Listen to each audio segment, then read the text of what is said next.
میں نے نجومیوں سے سنا ہے کہ نہر سے اصغر نہر سے اکبر بن گیا ہے. یہ رسول خدا کی وہی پیش گوئی ہے.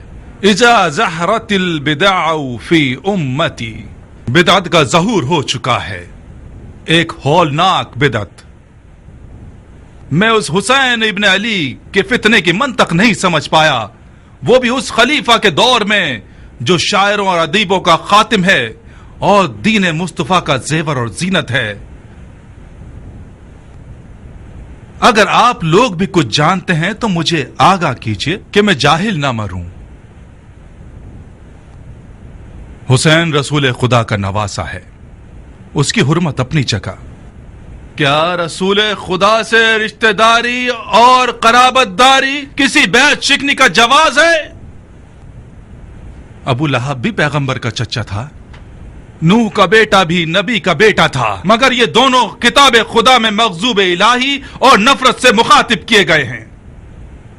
عراق عرب پر حسین کی حکومت یعنی اس کے باپ علی کی حکومت کا انداز.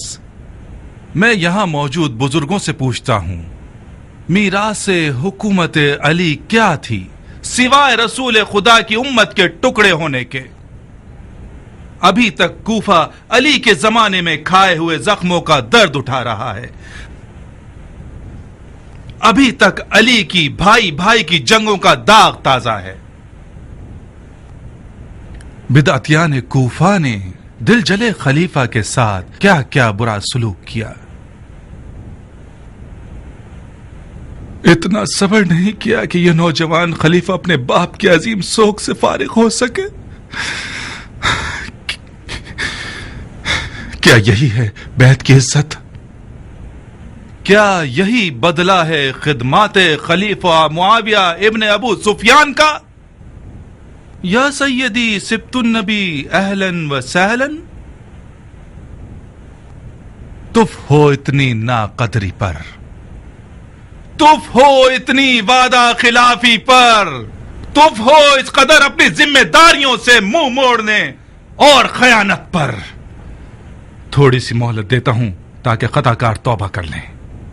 قسم با خدا کوفیوں کی نافرمانی کی خبر نے امیر المومنین یزید بن معاویہ کو اتنا غصہ دلایا ہے کہ انہوں نے حکم دیا ہے کہ رومی توپوں اور منجنیقوں سے کوفہ کو زمین دوز کر دیں. میں نے رائے کی خلاف ورزی کی. امیر کو لکھا، یا امیر، کوفہ روم نہیں ہے. کوفہ ملحدوں، مشرکوں اور کافروں کا شہر نہیں ہے. کوفہ خدا کی فوجوں کا شہر ہے، محبوس پر فتح کرنے والوں کا شہر ہے، کسرا پر غالب ہونے والوں کا شہر ہے. مگر خلیفہ نے ایک عظیم لشکر عراق عرب کی طرف بھیجا ہے جو عنقریب یہاں آنے والا ہے. میں ابن زیاد فاتح خراسان امیر المومنین یزید ابن معاویہ سے وعدہ کر چکا ہوں کہ بدعتیوں کی جڑیں خشک کر دوں گا اور خشک کر دوں گا، بالکل اسی طرح جس طرح میں نے بصرہ میں کیا. زبان نصیحت سمجھ آ گئی تو ٹھیک ہے، نہیں تو میری زبان تازیانے اور تلوار کی ہے، سولی کی لکڑی اور غل و زنجیر. بیعت توڑنے والے چاہے کسی بھی قوم و قبیلے کے ہوں، ان کی جان، مال اور ناموس ہم پر حلال ہیں. آپ لوگوں میں موجود ہر قوم کے بزرگان بیعت توڑنے والوں کے نام و نشان لکھیں، کیونکہ اگر کوئی بیعت توڑنے والا پکڑا گیا اور اس کا نام اس کے قبیلے کے بڑے نے نہ لکھا ہو تو وہ بڑا مجرم ہے. خدا کی قسم اس زعیم کو اس کے گھر کے سامنے سولی پر چڑھا دوں گا.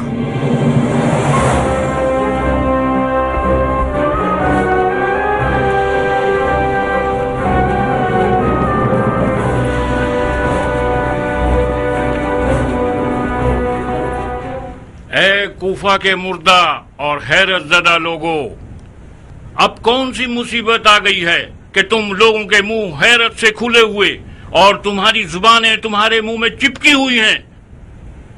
پھر تم لوگ سمم بکم امی ان کے مستاق بن گئے ہو. کیا یہ روا ہے کہ مرجانہ کا بیٹا خانہ خدا کے ممبر پر رجز خوانی کرے اور کوئی اس پر اعتراض نہ کرے؟ کیا خانہ خدا کا ممبر چنگھاڑنے کی جگہ ہے؟ کہیں ایسا تو نہیں کہ رومی توپوں اور منجنیق اور شام کے عظیم لشکر سے ڈر کے آپ لوگوں نے اپنا دین بیچ دیا ہے اور اپنے منہ پر مہر لگا دی ہے اور اپنے کانوں کو دروازہ بنا لیا ہے؟ پہلی بات تو یہ ہے کہ لشکر شام ایک دھوکہ ہے، جھوٹ ہے، سچ نہیں ہے۔ یزید نے کوفے کی طرف کوئی لشکر بھیجا ہے؟ بہت خوب، بھیجا ہو۔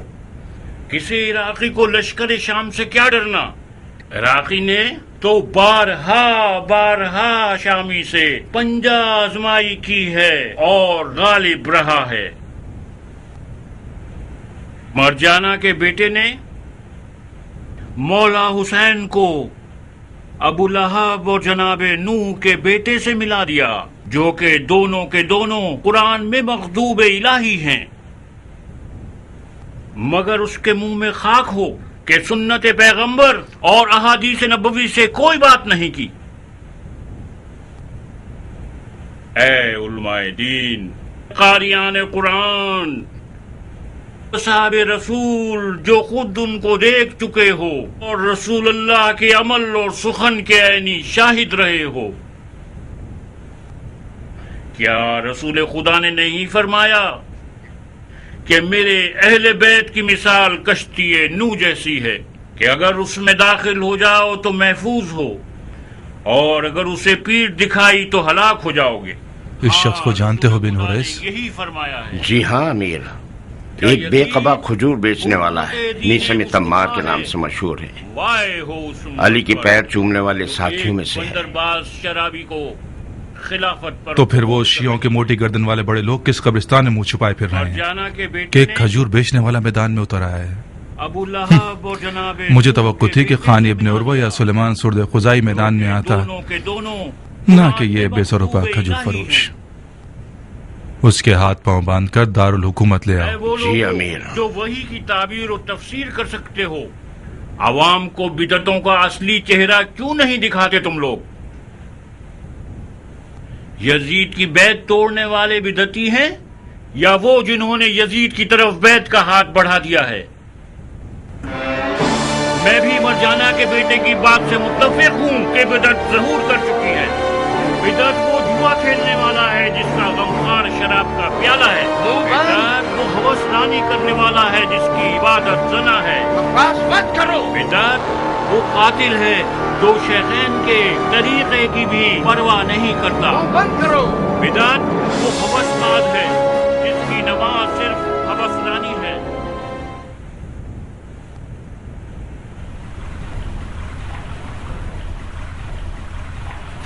تمام مریدان علی کیا ایسی حلیے کے ہیں؟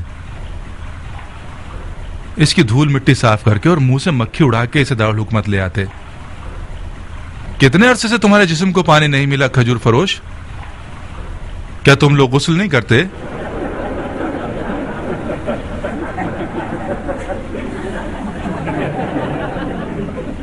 پہلی بات تو یہ کہ خاک پاک کرنے والی چیزوں میں سے ہے اور طہارت کر سکتی ہے۔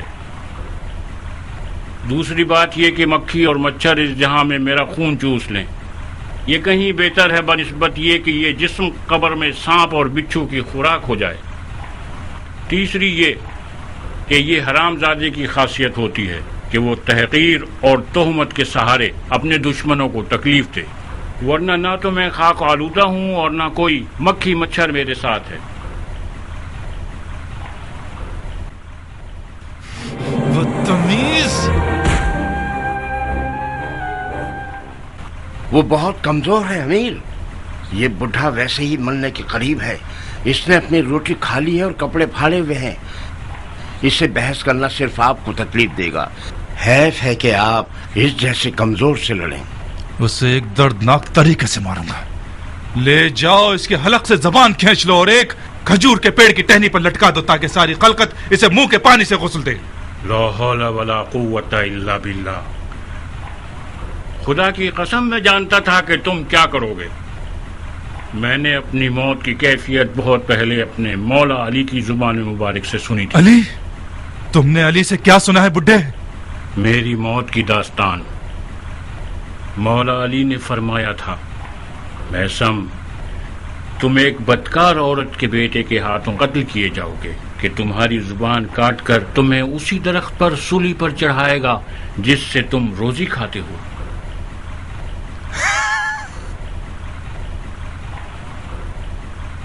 یہ ایک جھوٹ ہے، بہت بڑا جھوٹ ہے۔ میں تمہیں اس کے جھوٹ کا ابھی ثبوت دیتا ہوں بڈھے۔ تمہیں ایسا قتل کروں گا کہ علی کی پیشن گوئی کے بالکل مشابہ نہ ہو۔ بن اوریس، جی امیر۔ اسے ایسی کال کوٹھڑی میں ڈال دو کہ حشرات الارض اس کے بدن کا گوشت کھا لے۔ تم خود علی کی سچائی سے واقف ہو، پھر بےہودہ باتیں مت کرو۔ قسم خدا لا شریک، میں نے ہرگز علی سے سوائے حجت اور حقیقت کے کوئی اور سخن نہیں سنا۔ بن اوریس، اس کا منہ بند کرو اور اسے میری آنکھوں سے دور کرو۔ سپاہیوں جلدی!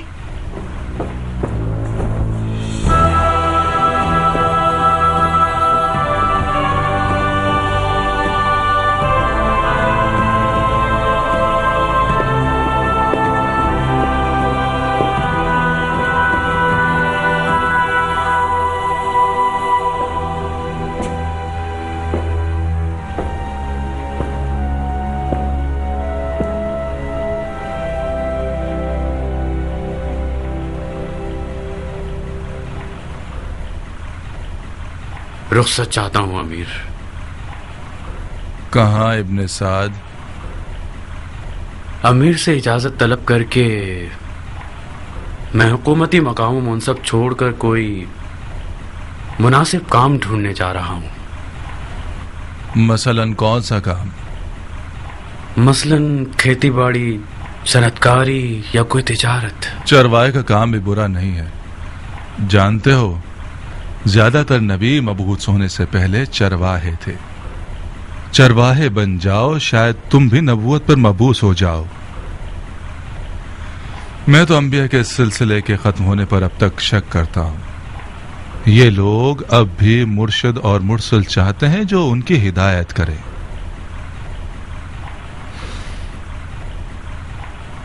ایسا کیا ہوا جو اپنا کام بدلنے کا فیصلہ کر لیا تم نے؟ جب ایک عام سا بوریا اور ٹاٹ پہننے والا کھجور فروش ایک قدرت مند امیر کے دل میں درد پیدا کر کے اسے اپنی مسند پر لٹا سکتا ہے تو پھر یہ مسند ایک لرزنے والی مسند ہے۔ جب آپ کو ویران کر دے تو پھر ہم نچلے طبقے والوں پر تو وائے ہے۔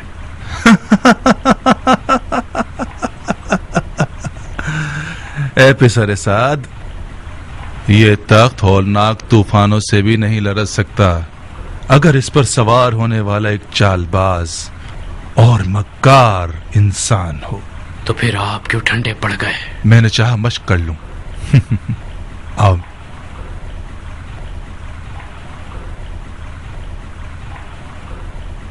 آپ کو رخصت دی، رخصت دی۔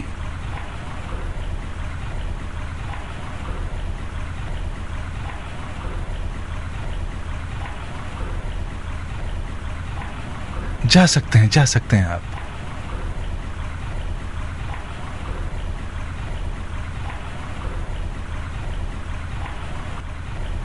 یہ بوریا پہننے والا موت کا مشتاق، میں یہ سوچنے پر مجبور ہو گیا ہوں کہ ان جیسوں کے ساتھ کیا کرنا چاہیے۔ ہمیں غم و اندوں کی مشق کرنی ہوگی تاکہ بوقت ضرورت ہم لوگ حیران و پریشان نہ رہ جائیں۔ کبھی کبھار آنسو کے ایک قطرے سے رعایا کے دلوں کو مسخر کیا جا سکتا ہے۔ اے ابن سعد، حکومت رے کے لیے تیار ہو؟ حکومت رے؟ ہاں، حکومت رے۔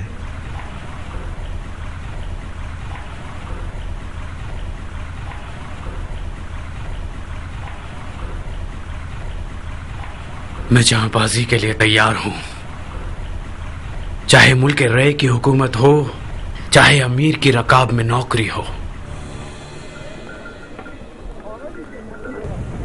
ایران کو ابو عبید نے فتح کیا اور اس کی شہرت سعد ابی وقاص کو مل گئی۔ جب سعد کھڑا ہو گیا تو میں نے اپنی تلوار کو چوما اور غلاف میں رکھ لیا، اس دن تک جب ہم علی عمران کے ساتھ جنگ جمل کے لیے نکلے۔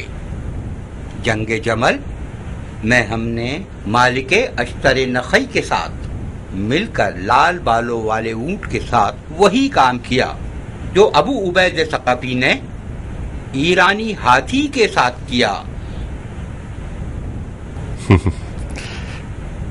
دین سید المرسلین آج کل پھر تم جیسوں کی تلوار کا محتاج ہے شیخ۔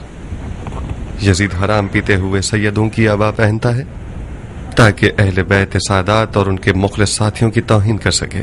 یزید عرب کی اسی معروف خاتون کا تخن ہے جس نے حضرت حمزہ کا سینہ چاک کر کے ان کا جگر چبایا۔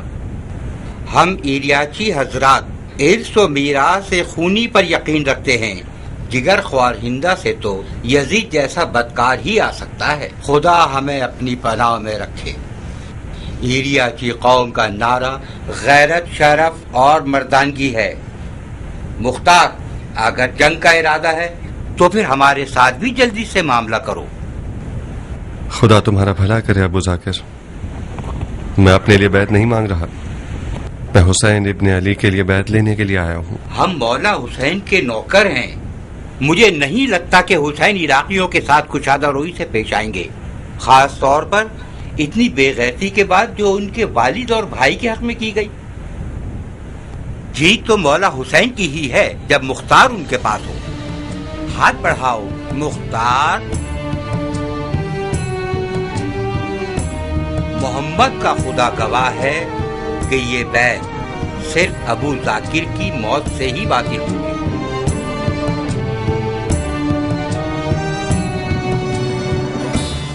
رے پر تسلط حاصل کرنے کے لیے راہیں اتنی بھی ہموار نہیں ہیں۔ رے کوفہ کی طرح ایک بے سکون سرزمین ہے۔ نوجوان خلیفہ کے مخالفین رے میں سر اٹھا کر دہشت گردی کر رہے ہیں۔ تمہیں بہت جلد تقریباً 10,000 عرب جنگجوؤں کے لشکر کو لے کر رے کی جانب نکلنا ہوگا۔ خلیفہ نے میری رائے مانگی، میں نے تمہارا نام لے لیا۔ مجھے خلیفہ کے سامنے شرمندہ مت کروا دینا۔ حکومت رے میری بہت پرانی آرزو رہی ہے، آپ مطمئن رہیے گا، میں اس موقع کو ہاتھ سے نہیں جانے دوں گا۔ تو پھر کام شروع کر دو۔ لشکریوں کے خرچے میرے ذمے اور لشکر تیار کرنا تمہارے ذمے۔ کوفہ کے تمام متحد اور موافق قبیلوں سے بات کرو، ان کے تلوار بازوں کو جہاد کی دعوت دو، ان کے واجبات اور سرکاری ادائیگیوں کے بارے میں کوئی بھی بات مت کرنا۔ کیا سوچ رہے ہو عمر؟ مختار ثقفی کے بارے میں۔ وہ ایک مشکل رقیب ہے اور قبائل کے درمیان اثر و نفوذ رکھتا ہے، ڈر ہے ہمارے تمام منصوبے خراب نہ کر دے۔ مختار تمہارا بہنوئی ہے؟ کاش نہ ہوتا، میں اس کے سر کو اس کے تن پر نہیں دیکھنا چاہتا۔ اس کا سر تن سے جدا کر دو۔ یعنی مختار کو مار دوں؟ حکومت رے کے بدلے کیسا رہے گا؟ مختار کو مارنا ایک دشوار کام ہے۔ اپنے عیال سے ڈر رہے ہو یا اس کی بے شرمی سے؟ اپنی جان کے بارے میں ڈر رہا ہوں۔ مختار کے فدائی بہت سے لوگ ہیں، بلا شک اس کے قاتل کا قصاص لیں گے۔ تم اس کا الزام میرے سر پر ڈال سکتے ہو؟ مصر ہے کہ مختار مارا جائے۔ مختار کے زندہ رہنے سے کوفے کا ہنگامہ تھمنے والا نہیں، مگر یہ زبردستی نہیں کہ تم اسے مارو۔ اگر مختار کے ہوتے ہوئے تم لشکر بنا سکتے ہو تو کوئی مسئلہ نہیں، گھوڑا اور میدان سامنے ہے۔ جاؤ دیکھتے ہیں کیا کرتے ہو تم۔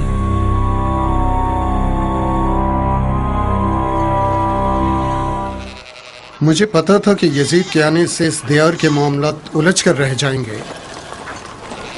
معاویہ نے 100 سال کی جتنی محنت کی ہے کہ ان وراثتوں کو ادھر سے ادھر کرے، اسے سارے حربے آتے تھے، اس نے اپنے منہ کے نوالی کو چبا کر ایسے یزید کے منہ میں ڈال دیا ہے کہ وہ بآسانی اسے چبا لے۔ اس کا گلا دبا دیں گے ابو الحدید، کچھ ایسا کریں کہ یہ لقمہ اس کے گلے کا پھندا بن جائے۔ کس ترکیب سے ابو اسحاق، کس ترکیب سے؟ حجاز سے لے کر فارس کے خراسان تک یزید کے قبضے میں ہیں، ان کوفیوں کے بھوکنے کی مدد سے جو ایک گوشت کے ٹکڑے سے چھپ ہو جاتے ہیں۔ تم ان کے ساتھ مل کر چاہتے ہو کہ اس سلطان کو شکست دو جو آدھے عالم خاکی پر خدائی کر رہا ہے؟ اس کا مطلب ہے میں غلط جگہ آ گیا ہوں۔ جس ابو الحدید کو میں جانتا تھا